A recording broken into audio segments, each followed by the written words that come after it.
ঝালকাঠির গাবখান সেতুর টোল প্লাজায় ট্রাক চাপায় ১৪ জন নিহতের ঘটনায় নানা কারণ উল্লেখ করে প্রতিবেদন জমা দিয়েছে জেলা প্রশাসনের তদন্ত কমিটি। দুপুরে জেলা প্রশাসক ফারাহ গুল নিঝুম বিষয়টি নিশ্চিত করেছেন। প্রতিবেদনে বলা হয়, ট্রাকটি ধারণ ক্ষমতার চেয়ে ৫ টন বেশি পণ্য বহন করছিল।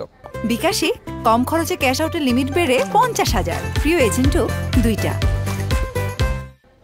সড়কটিতে সর্বোচ্চ গতিসীমা ৫০ কিলোমিটার হলেও ট্রাকটি চলছিল ৬৫ কিলোমিটারের বেশি গতিতে।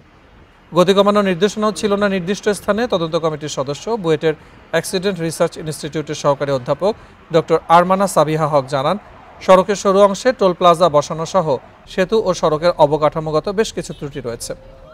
দুর্ঘটনা কমাতে চালকদের সতর্কতা, হাইওয়ে পুলিশের আধুনিকায়ন সহ সেতু ও সড়কের অবকাঠামো উন্নয়নে সুপারিশ করা হয়েছে।